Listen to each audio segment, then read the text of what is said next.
Bom dia! Começa agora mais uma edição do Bom Dia Baixada. Hoje é sexta-feira, 25 de maio e vamos juntos até às 9 horas da manhã. Como já é tradição às sextas-feiras, vamos repercutir principalmente os assuntos que movimentam o setor portuário. Para o Agenda do Porto de hoje, o Bom Dia Baixada recebe Fábio Medrano Siquerino, diretor comercial de novos negócios da Deep World Santos. Fábio, seja muito bem-vindo mais uma vez ao nosso programa. Muito bom dia. Muito bom dia, obrigado pelo convite e bom dia a todos que nos acompanham hoje. E também Nívio Pérez, presidente do Sindicato dos Despachantes Aduaneiros e também presidente da Federação Nacional da categoria. Nívio, seja muito bem-vindo ao nosso programa. Muito bom dia. Bom dia, Nathalie. Obrigado pelo convite. Bom dia, Flávio. Bom dia a todos. E a partir de agora, você pode participar do nosso programa através do nosso WhatsApp, que é o 13988779496, pela nossa fanpage no Facebook, onde estamos simultaneamente ao vivo, pelo nosso Instagram e pelo nosso Twitter. Abrimos o programa de hoje falando sobre os reflexos da manifestação dos caminhoneiros. Foi mais um dia de caos. A travessia de balsas Santos-Guarujá foi interrompida por quase uma hora depois que barcos de pescadores, em apoio ao movimento, pararam as embarcações no meio do canal. Fora isso, há problemas no maior porto da América Latina e falta combustível em quase todos os postos da região. Quem chegava para abastecer já recebia a resposta negativa do frentista. Neste posto, nem álcool e nem gasolina, acabou tudo. A falta de combustível já atrapalha a vida de muita gente. Eu tenho uma viagem marcada, não tenho certeza se eu vou poder ir. Acho que eu vou ter que andar a pé. Tem jeito, né? A paralisação dos caminhoneiros gerou problemas de abastecimento. E ficar com o tanque vazio deixa qualquer um contrariado. Mas muitos compreendem e até apoiam a categoria. Os caminhoneiros têm que fazer a mudança. Alguém tem que puxar o fio da meada, não é? Pela cidade, vários postos ficaram sem ter o que vender. Na Avenida Afonso Pena, por exemplo, no cruzamento com a Senador Dantas, os dois estabelecimentos sem clientes. Neste, na Ponta da Praia, desde ontem não tem mais gasolina e álcool. Seu Israel está no ramo há 40 anos e diz que nunca passou por uma situação tão ruim. O governo não leva ao conhecimento de ninguém que ele está aumentando 1 centavo, 2 centavos dia. Mas quem sente na carne é a gente, entendeu? Um funcionário caro, altas taxas de impostos. Então é muito difícil trabalhar. Agora a gente está aqui nesse posto que fica na esquina da Avenida Pedro Lessa com a Oswaldo Cochrane, no bairro do Imbaré. É um dos poucos na cidade que ainda tem combustível. Aí você já viu, né? Sabe o que acontece? Dá só uma olhadinha para lá aqui na Avenida Oswaldo Cochrane. A fila tá a perder de vista.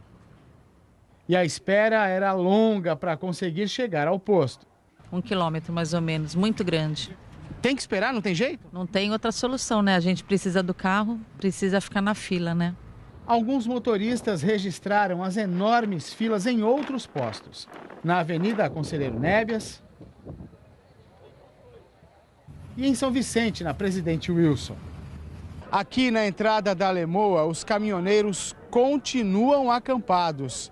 Hoje já é o 4º dia de manifestação. Com a paralisação da categoria, já não se vê caminhões tentando passar por aqui.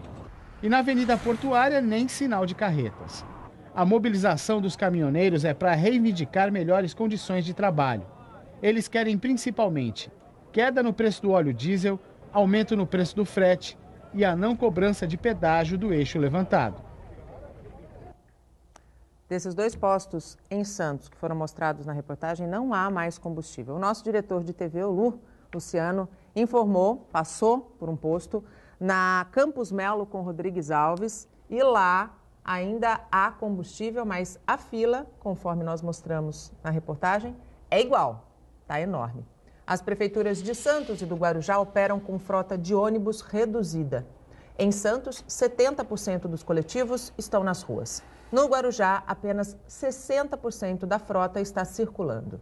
E diante da situação de caos, liderança do movimento foram convidadas para uma reunião em Brasília. No final, foi anunciado um acordo. Os caminhoneiros decidiram suspender o movimento por 15 dias. O problema é que nem todos concordaram. Lideranças da região prometem manter a greve. Fábio e Nívio, como é que vocês avaliam esse movimento dos caminhoneiros? Especialistas já dizem que no Porto de Santos o impacto ultrapassa os 80%. O que está acontecendo é assim, nós não chegamos a 80% da nossa capacidade ainda de armazenagem, porque os contêineres de exportação não estão entrando no porto. Por enquanto só estão chegando os contêineres de importação. Então nós ainda temos uma retroárea suficiente para acomodar alguns navios. É claro que se esse movimento continuar por muito tempo, em algum momento vai se atingir 80%, 85%, e aí nós vamos ver o que vai acontecer. Agora, tem que entender também que os navios que passam no terminal para pegar só carga de exportação, em algum momento eles podem deixar de passar, porque não tem carga de exportação, as cargas não chegam no porto. Aí nós vamos ter uma avaliação melhor do que vai acontecer a nível de colapsar ou não a retroárea do terminal. Nível, tua opinião sobre esse movimento? Ele é um movimento, não vamos julgar se ele é justo ou não, eu até acho justo, porque o preço da gasolina... Chegou num patamar insustentável, e quem paga essa conta normalmente é o consumidor, mas a situação é bem grave. Hoje o Brasil trabalha com o CONFAC, que é um Comitê de Facilitação do Comércio Exterior, onde nós analisamos custos, tempos de liberação de cargas. A gente tem participado em Brasília, junto com o governo, de tornar o Brasil um país competitivo no exterior. Por conta disso, o Brasil hoje, ele representa somente 1% das exportações mundiais. É um número muito pequeno para o tamanho do nosso país. E segundo estudos da própria Apex, cada 1% que o Brasil aumentar a sua participação no comércio exterior, ele pode gerar 5 milhões de empregos. Então, eu acredito que a saída para o desemprego esteja no comércio exterior. E com esse problema das greves hoje, do atraso, isso reflete muito mal lá fora. Ou seja, o Brasil não vem cumprindo certos acordos que ele fez junto à OMA e à OMC, Organização Mundial das Aduanas e Organização Mundial do Comércio. O que acontece? Hoje o Brasil implementa novas regras. Nós temos aí, batendo as portas do comércio exterior, a DUI, que é o Documento Único de Exportação. Nós temos a DUIMP, Portal Único, Operador Econômico Autorizado. Então, todas essas boas práticas que o governo brasileiro vem implantando dentro do comércio exterior é justamente para que o Brasil torne-se um país competitivo, ou seja, baixo custo, agilidade. Nós preenchemos agora há pouco tempo um questionário para o Doing Business, que é um banco americano, que ele estuda todos os países signatários do Acordo da OMA, Acordo de Quioto de 1992.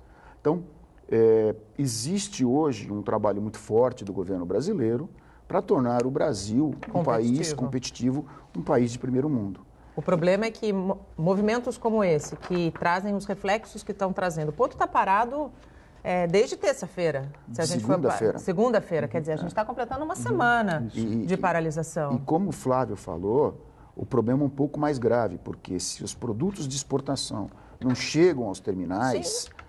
os exportadores brasileiros não cumprem seus acordos no exterior. Exatamente. Isso gera uma multa em dólar, podendo perder credibilidade dos produtos brasileiros no exterior. No caso da importação, como o Flávio bem disse, outro problema, as mercadorias liberadas pela Receita, que passaram pelo Canal Verde, elas não conseguem sair dos terminais. Exato. Isso gera um custo de demurrage, que é o aluguel do container, e um custo de armazenagem. Ou seja, no final, quem vai pagar a conta é o consumidor brasileiro. Somos nós, de qualquer maneira. Verdade.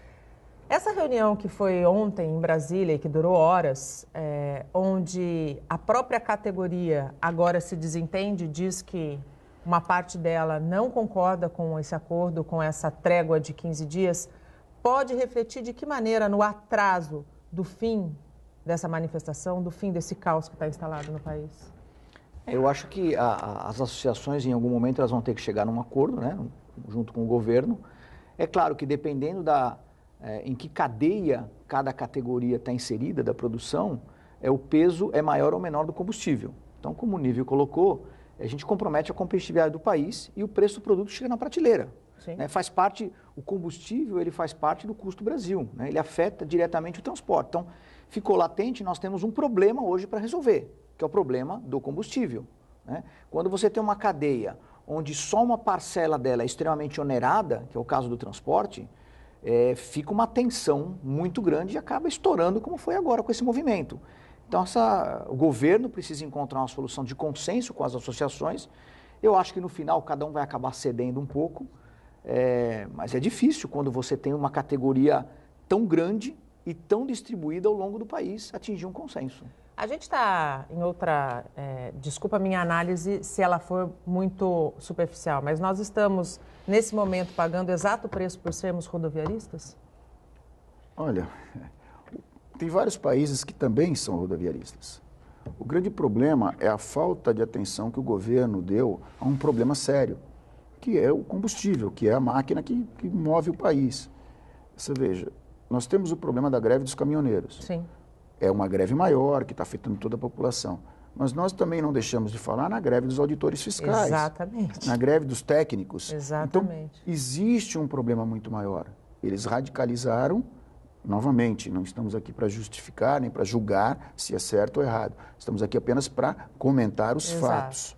Então, existe uma greve dos auditores fiscais, onde eles vão parar pelo menos por 30 dias. E isso vai trazer quais reflexos para o telespectador entender?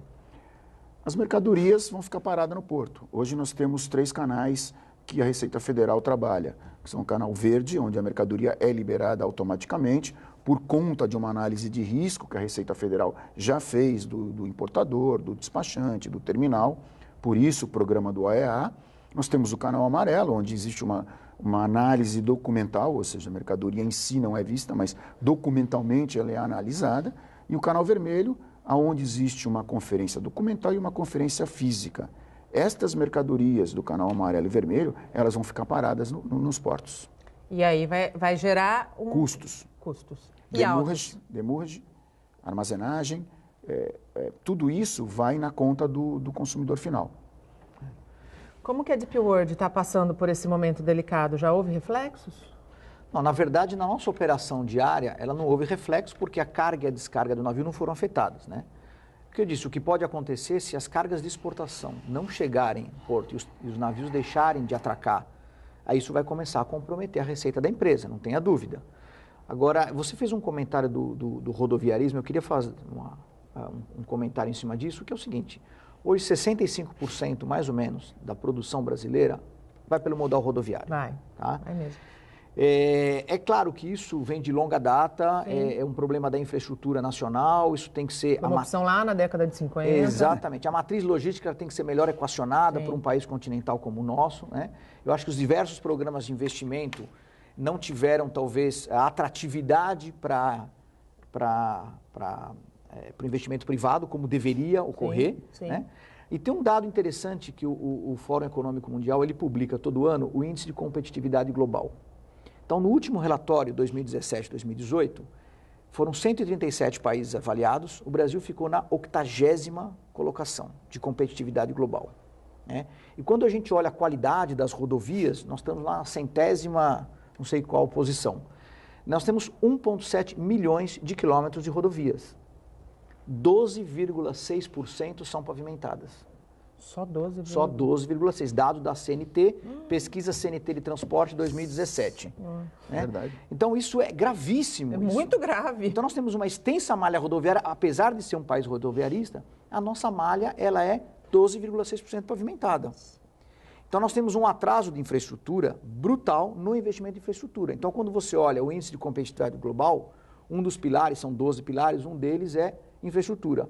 E aí a gente entende por que a gente está na posição que a gente está, né? 80ª posição, entendeu? Então, apesar de você, mesmo que você equacionasse um pouco melhor a matriz logística, os outros modais também utilizam combustível. Menos combustível por tonelada quilômetro útil.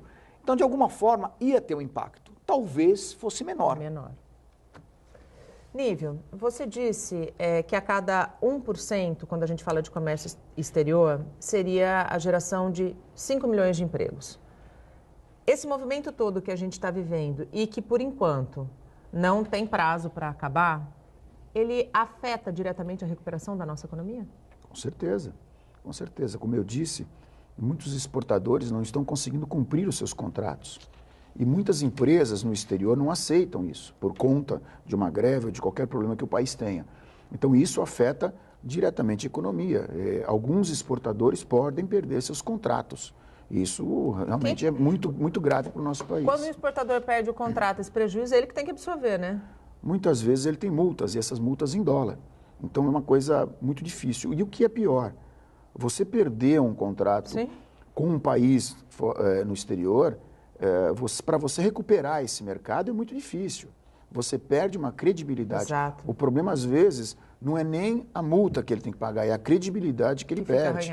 Porque esse produto que ele está mandando para o exterior, o país lá que recebe esse produto, ele fez toda uma propaganda, ele investiu nesse produto. E, de repente, ele não tem esse produto para oferecer. Então, isso é muito grave. Recentemente, você foi eleito presidente da Federação Nacional dos Despachantes Aduaneiros. Como é que você recebeu essa responsabilidade? Qual é ou quais são os principais desafios? Nathalie, hoje a federação ela é composta de 12 sindicatos. Nós temos aí sindicatos do norte ao sul. A responsabilidade é muito grande. Eu vou ter que desenvolver alguns sindicatos.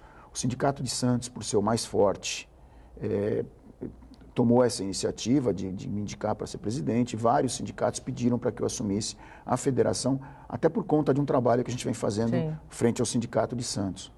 Hoje nós temos reuniões em Brasília com o subsecretário da Receita, cobrando um resultado dessa greve dos auditores.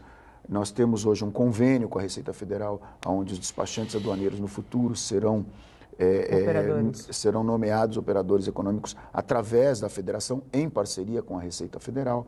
Nós temos a função do cadastro aduaneiro, que a Receita Federal hoje não tem esse cadastro aduaneiro, ou seja, ela não tem todos os despachantes que estão na ativa. Não se sabe? Na verdade, ela tem um cadastro, mas ele não está atualizado. Então, nós temos despachantes aduaneiros que não trabalham mais, que faleceram, e eles continuam no cadastro da Receita. Então, nós temos um convênio com a Receita para atualizar esse cadastro. Além do que capacitar a categoria, nós precisamos levar para o norte, nordeste, para o sul, uma capacitação, treinamento.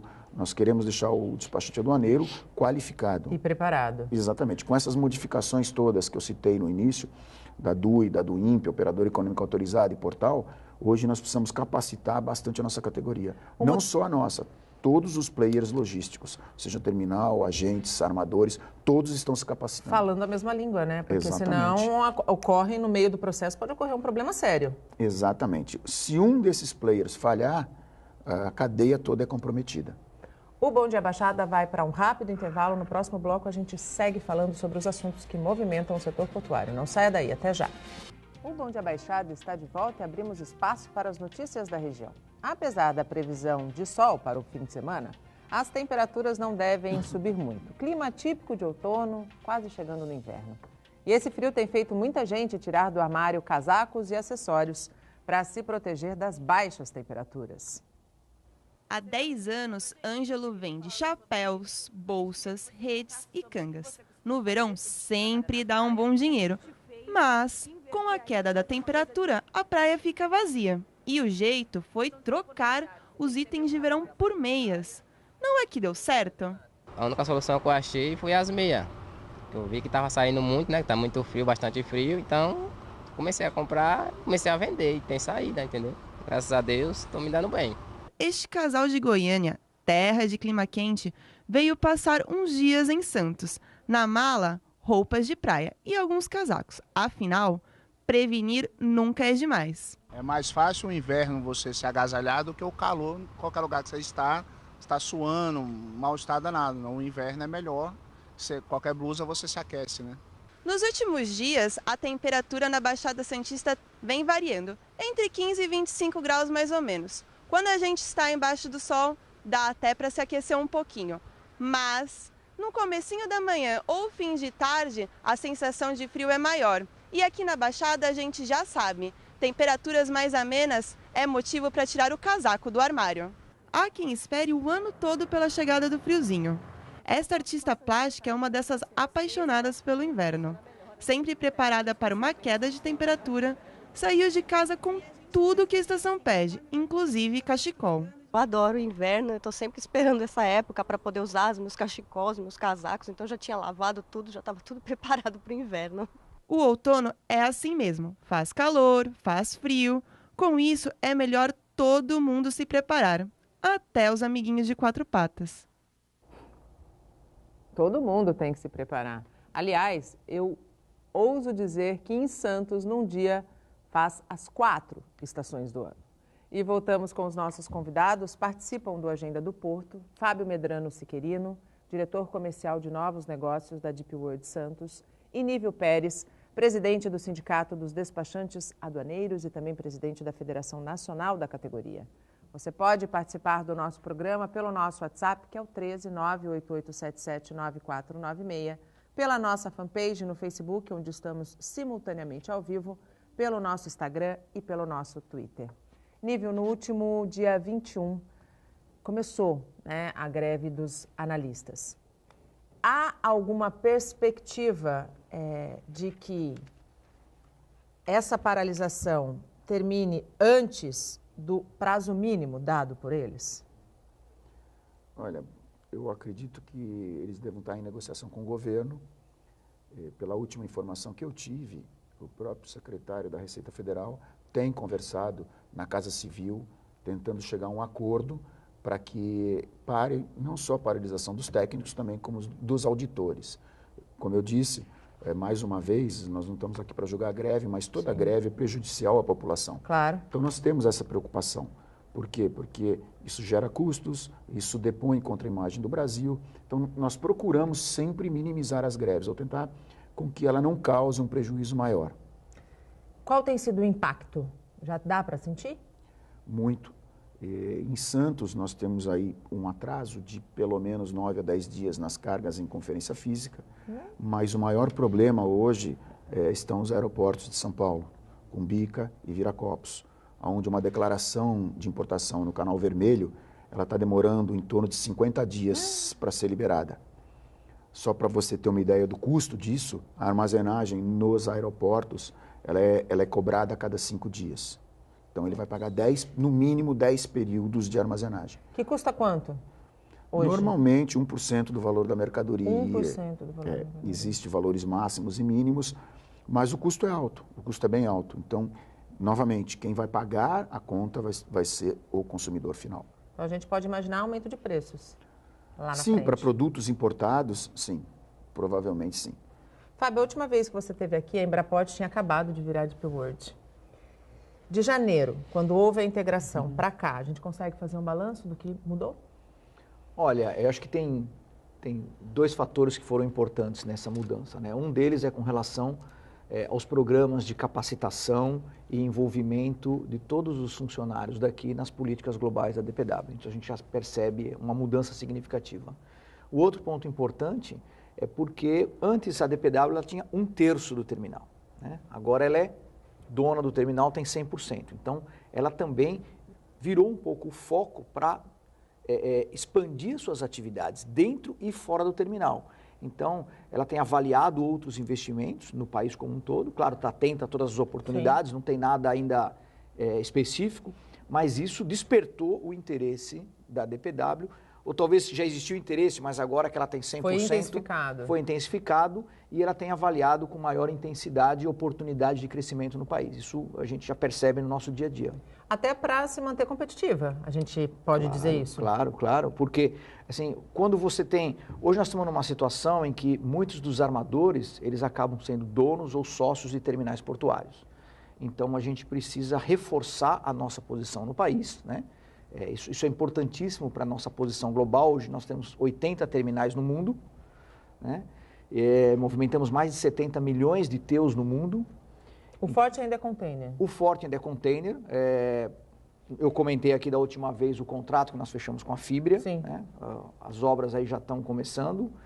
Enfim, é um contrato extremamente importante para o terminal, para o processo de diversificação de carga. Sim. Mas ainda container é o nosso core business em Santos. A cobrança de impostos. Nós temos aí IPTU, ISS, tarifa portuária, que deve sofrer reajuste a partir do mês que vem. Como é que a Deep World pretende absorver todos esses impactos dentro do orçamento? Bom, assim, primeiro, IPTU, a mudança do IPTU foi para os terminais que são concessões. Sim. Nós, como terminal privado, já tínhamos IPTU, então não foi um impacto adicional. Né? Diria que foi impacto adicional para os outros que não são os donos da terra, vamos dizer assim. Com relação ao ISS, o que eu comentei, a gente inicia um processo de transferência ao longo da cadeia. Isso está acontecendo. nós estamos transferindo o custo. E no final da conta, o Nível até tinha comentado aqui, quem paga a conta somos nós, consumidores. Sim. Esse, assim, é o processo. Então, o ISS está acontecendo a mesma coisa. Você distribui ele ao longo da cadeia. Não tem como você absorver isso para o teu orçamento. Não cabe mais na estrutura de custo. E a tarifa portuária, que foi pedido 54,4% pela Codesp, foi concedido pouco mais de 16%.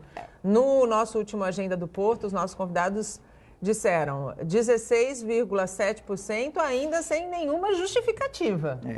Na verdade, isso daí, não tenha dúvida, o terminal não tem como absorver esse custo. Isso vai ser repassado para clientes, importadores, exportadores e armadores.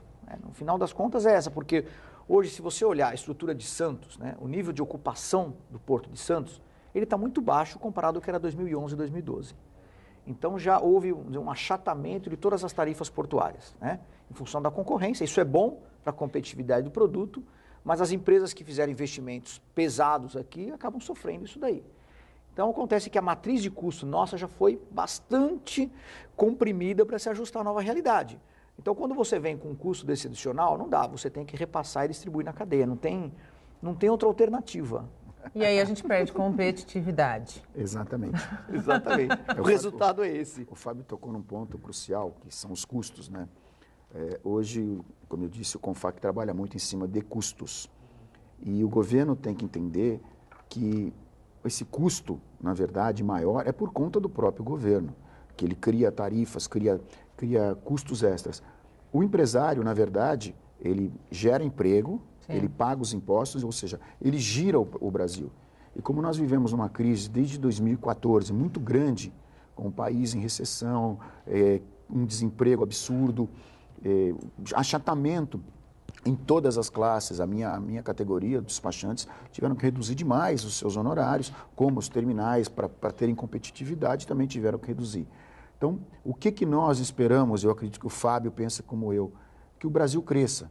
Ele citou aqui, há 6, 7 anos atrás, os terminais tinham quase que 90% de ocupação, ou seja, o volume de cargas que girava no Porto de Santos era muito grande. Hoje a gente vê uma capacidade ociosa. Muito grande, capacidade muito grande. Ociosa. Mas para que o país retome tudo isso, é importante também que o governo pense no escoamento dessas cargas. Sim. Eu sei que o prefeito e o governador têm feito um trabalho imenso aí de melhorar a entrada da cidade, só que esse é um assunto recorrente que vem há anos. Eu cito, por exemplo, a ligação seca entre Santos e Guarujá. É quase uma lenda, a gente pode dizer assim, que aqui no seu programa, eu não lembro qual foi o convidado, trouxe um jornal. Sim, na década de 20. Que a primeira vez que ouviu-se falar, que se publicou no jornal, foi em 1973. E até hoje nós não temos essa ligação.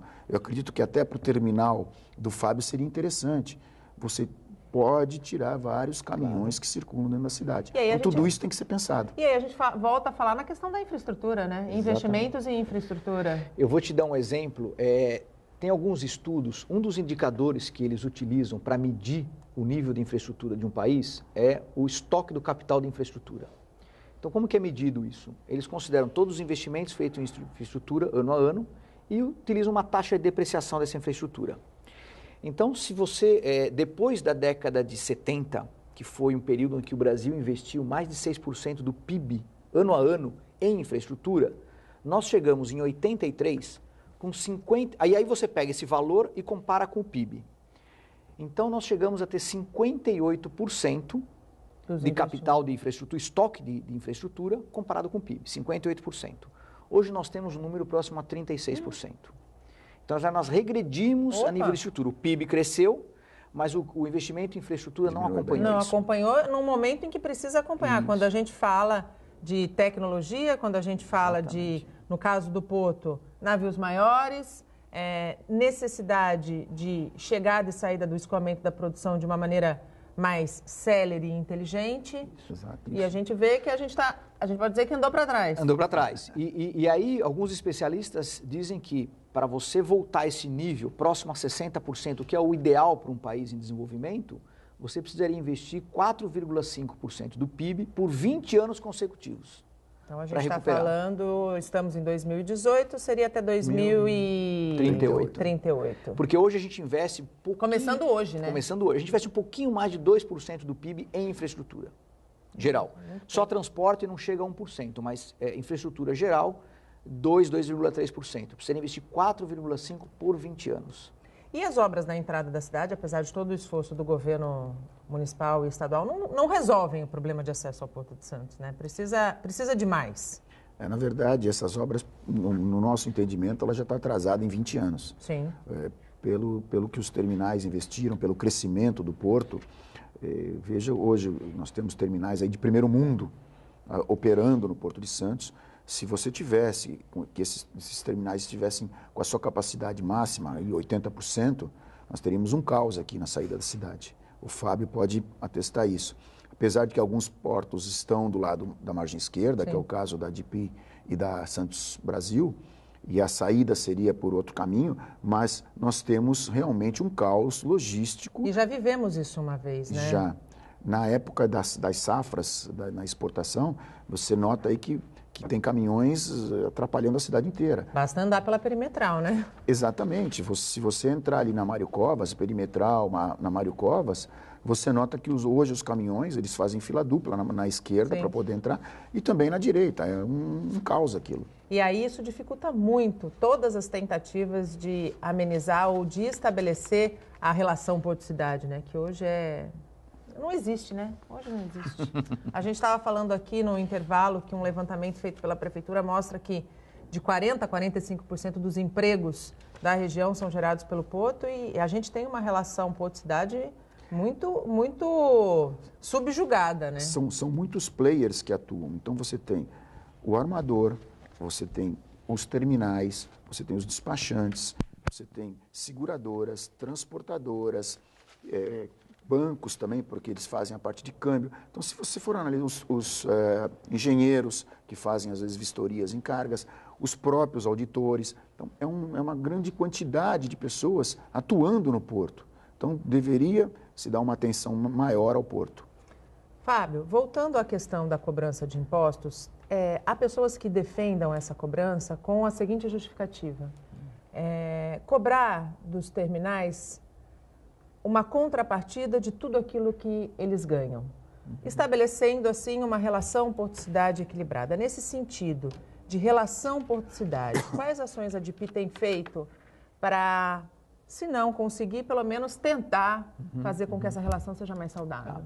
Hoje nós temos uma série de programas voltados à comunidade, né? Nós temos cerca de 9 programas em andamento, mas um que eu gostaria de destacar é o Promify, que é um incentivo ao esporte, e nós temos diversas atividades associadas ao Promify para pegar também desde crianças até idosos, né?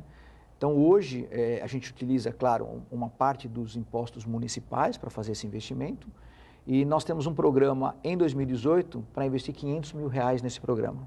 Nossa. Então isso mostra um pouco o que a Deep Road está fazendo através de uma parcela do imposto municipal para retornar para a comunidade. Esse é um dos programas, tem outros 8 programas, mas eu acho que esse daí é um programa de destaque porque ele atinge desde criança até idosos, tem várias categorias envolvidas, é um programa muito interessante. E atende quantas pessoas? Eu teria que checar, eu não tenho o número agora de quantas pessoas atende, não. Mas é um programa, não, é bem amplo, bem amplo. Ele porque pega diversas categorias, em diversas atividades esportivas, né? Você tem futebol, você tem, enfim, uma série de programas e aí depende um pouco da adesão da comunidade a esses programas. Claro.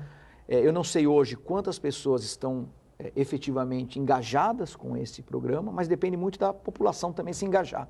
Claro. Porque às vezes você patrocina uma atividade esportiva. Não adianta ter receio, né? Não adianta olhar com maus olhos, você, né? Vamos dizer, patrocina uma atividade, por exemplo, na praia, e aí tem um nível de engajamento muito baixo. Aí depende um pouco de quanto a população quer se engajar nesses programas também. É a relação porto-cidade, né? Sim. É a visão da comunidade, muitas vezes, ao porto, né?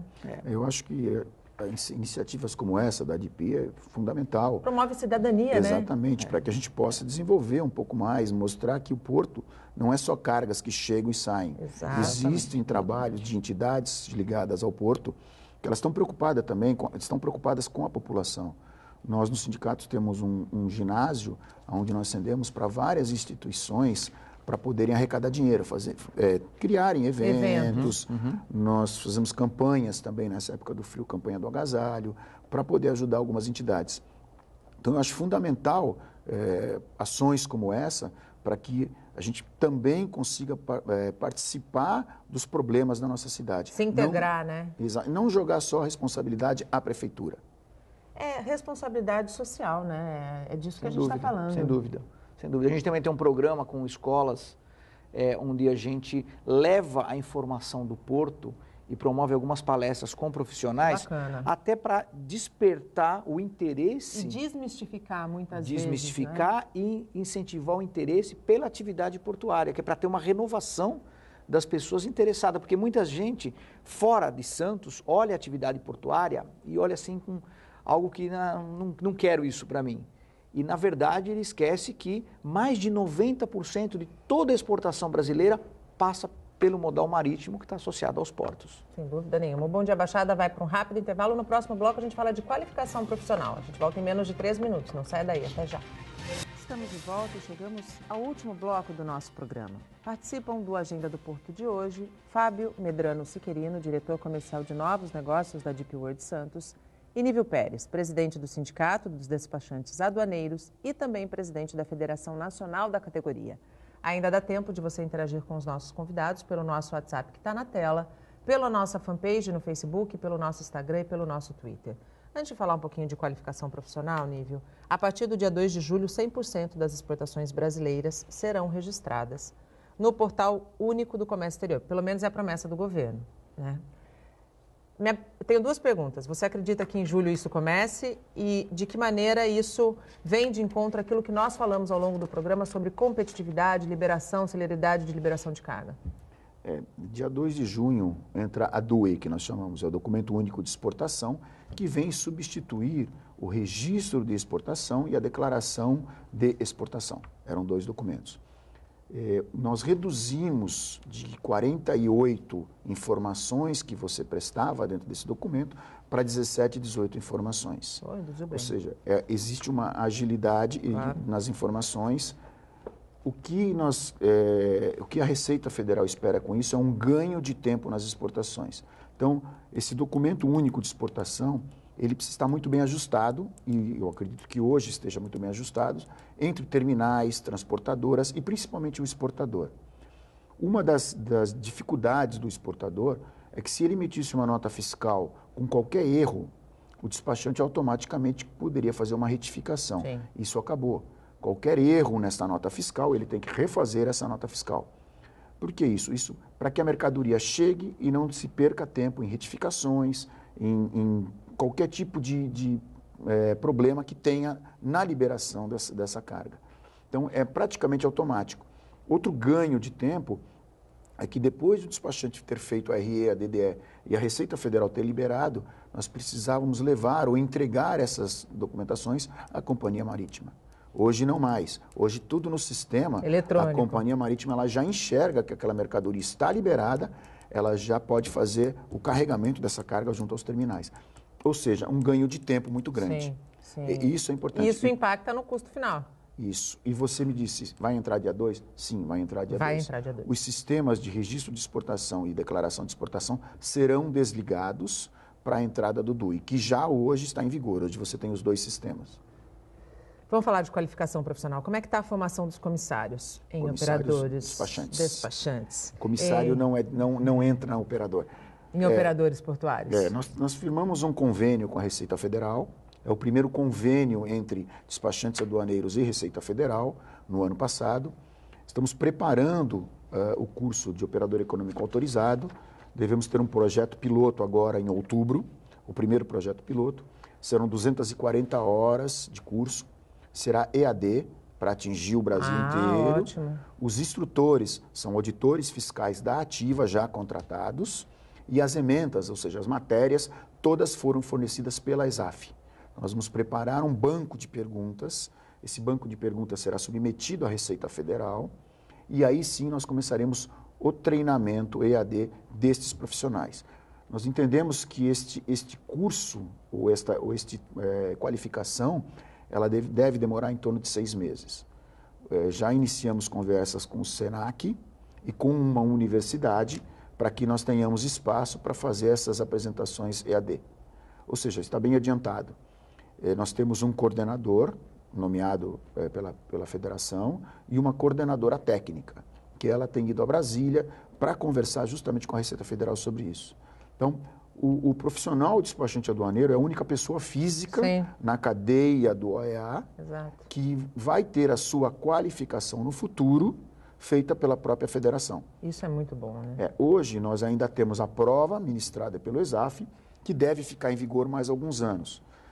Esse projeto, inclusive, ele tem uma abrangência muito grande, porque ele pode se tornar uma pós-graduação para o despachante aduaneiro, e já foi sugerido pela própria Receita Federal, pelo subsecretário Medina, que estava aqui e hoje está em Washington, que nós podemos levar esse curso para toda a América do Sul, porque Argentina, Chile, Paraguai, Uruguai, eles ainda não têm uma forma de qualificar o seu despachante aduaneiro. Porque o que acontece? O OEA hoje é um acordo de cooperação mútua. Então, um país tem que aceitar o outro como operador econômico autorizado, como seguro. Ou seja, o Brasil já tem um acordo com o Uruguai e nós estamos em vias de assinar acordo com outros países de operador econômico autorizado. E levando esse curso, todos falam a mesma língua, né? Exatamente. Então, você imagina a importância do Brasil, da federação, levando essa qualificação... Levando conhecimento, né? Levando essa qualificação para outros países. Isso é uma coisa fundamental. Falando em qualificação, falando em oportunidade de aprender, a ADP está com inscrições abertas para o seu 4º programa de estágio. Exatamente. Como é que funciona? Nós elencamos um grupo de cursos universitários que teriam afinidade com as nossas atividades, né?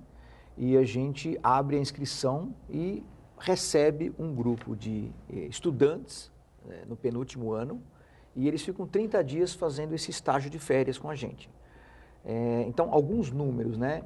Se você pegar nos últimos 3 programas, esse é o 4º, passaram 25 estagiários de férias. Desses 25, 15 se tornaram estagiários efetivos nossos. Então, né? há absorção da mão de obra. E desses 15 que fizeram estágio regular, que é um estágio de até 2 anos, 2 viraram funcionários da empresa. Legal.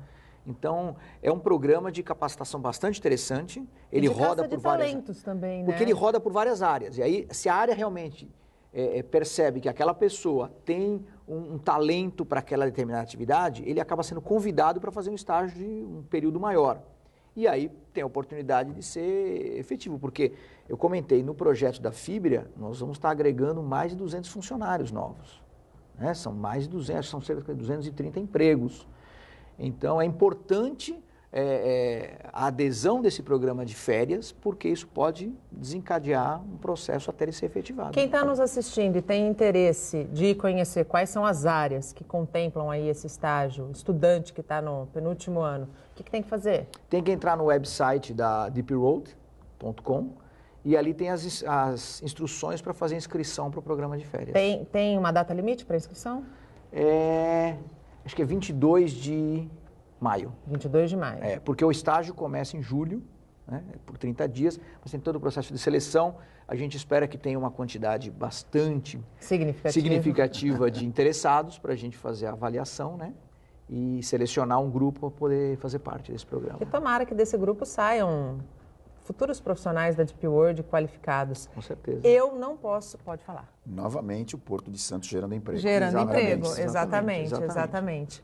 Eu não posso deixar de... Se eu não fizer esta pergunta, eu vou ser cobrada. O acidente das balsas, né, há umas 3, 4 semanas, há quase um mês, um navio que apertou na DP World. O segundo maior que entrou no porto. Bateu em 3 balsas. Isso. O acidente está sendo investigado pelas autoridades competentes. A empresa está acompanhando essa apuração? Não, na verdade a gente não acompanha essa apuração porque a gente só passa a atuar junto com o navio depois que ele está atracado. Então, o que acontece no percurso até entrar no nosso terminal, a gente não tem nenhuma responsabilidade e assim, nós não somos especialistas, não somos autoridade competente para fazer a avaliação. Então, não estamos acompanhando e eu não sei a causa, enfim, estou curioso também. Eu acho que quem acompanha é o representante do armador, com que certeza. É o responsável pela embarcação no Brasil. Com certeza. Esse acidente trouxe uma nova discussão à tona, que é a necessidade do porto se preparar para a chegada de navios maiores. Esse foi o segundo. Existe a expectativa de um maior ainda e que vai chegar. Como se preparar? Olha, já estamos atrasados, né? Não, nós estamos atrasados. O que vem acontecendo é que tem um processo de cascateamento de navios. Então, navios maiores acabam ingressando na rota Ásia-Pacífico e os navios menores vão descendo até chegar aqui na nossa costa, que a gente não tem ainda a condição de absorver navios muito grandes. Então, existe aí o desejo de receber navios de 367 metros, né, que nós estamos falando, e para isso você precisa... eu sei que foram feitas uma série de simulações com relação à manobrabilidade. Existe sim condições para isso. Os resultados que eu tive acesso mostram que tem essa condição. Agora, você também tem que ter um calado adequado. Não adianta você aumentar a capacidade do navio, né, se ele não pode usar a capacidade dele aqui no porto. E aí a gente fala de dragagem, né? Aí a gente fala de dragagem. Que voltou a discussão à estaca zero. Existia um grupo de trabalho que pleiteava o condomínio, o governo decidiu que a concessão é ainda a melhor alternativa e a gente continua enxugando gelo porque não saiu do mesmo lugar, né, Nível? É triste, eu digo. Os terminais hoje investiram milhões, eu diria bilhões, até um número que o Fábio me deu aqui, eu posso afirmar que foram bilhões. E nós não vemos uma posição por parte do governo querendo melhorar essa situação. Eu acho que essa questão da dragagem bate mais ou menos no mesmo ponto que seria o túnel, que foi ponte, agora é túnel. Então, sempre se fala, se faz reuniões, se faz eventos, e fala, não, nós vamos fazer, vai ser desenvolvido, falta isso, falta... E não acontece nada. E a iniciativa privada continua trabalhando. Terminais investindo... Passou da hora, né, de passar. Despachantes investindo em qualificação. Nós queremos um porto mais competitivo e que receba navios maiores. Eu acho que isso é fundamental. Precisa para a sobrevivência. Para a gente vender o Brasil lá fora. É lógico, senão a gente vai continuar muito aquém do que a gente pode. Né? Então... Eu acho que independente do modelo que seja adotado, condomínio, concessão... Tem que funcionar. O importante é que ele funcione e seja colocado em prática rápido. Né? No menor custo possível, que garanta um calado adequado para todos os terminais, um calado igual para todos os terminais, para a gente poder receber esses navios maiores, reduzir o custo Brasil, né, e aumentar a competitividade dos nossos produtos. O resultado é esse. Um calado menor, você acaba tendo fretes maiores, claro, porque o navio não sai com a sua capacidade toda. Então, o armador ele tem que cobrar um preço maior, porque ele não consegue colocar tudo que ele pretende dentro daquele navio. E, no fim das contas, quem paga a conta somos nós, sempre. Infelizmente, nosso tempo acabou. Fábio, muito obrigado pela tua participação, pela tua disponibilidade de descer a serra nesse dia ainda tão complicado. Eu sei que você pegou um pouquinho de congestionamento, porque só está passando o carro de passeio mesmo, mas manteve o teu compromisso aqui conosco. Muito obrigado. Obrigado você pelo convite, foi um prazer. Obrigado a todos aí que nos acompanharam no dia de hoje. Nível, muito obrigado também pela tua participação, pelo teu compromisso assumido e cumprido comigo, que assim que o resultado da eleição à federação saísse, você estaria na nossa bancada. Te desejo muito sucesso à frente da federação, porque os desafios são muitos, só que é preciso ter gente que queira fazer, que queira transformar a situação toda. Muito obrigada. Verdade. Eu que agradeço, Nathalie, o convite, sempre que for convidado estarei aqui presente. Eu acho importante a gente falar do porto, discutir o porto. Como o Fábio colocou, já estão gerando empregos. Sim. Fábio, é um prazer tê-lo aqui na bancada. E a todos que querem conhecer o Porto, o sindicato está à disposição. Procure a sede do sindicato, que fica na Brás Cubas 3. Nós poderemos conversar, explicar um pouquinho de cada player que atua no Porto. Muito obrigado a todos. Muito obrigada. O Bom Dia Baixada fica por aqui. Você pode ficar bem informado sobre tudo o que acontece na região e no mundo acessando o Santa Portal. Eu volto na segunda-feira, às 8 horas da manhã. Bom fim de semana. Tchau.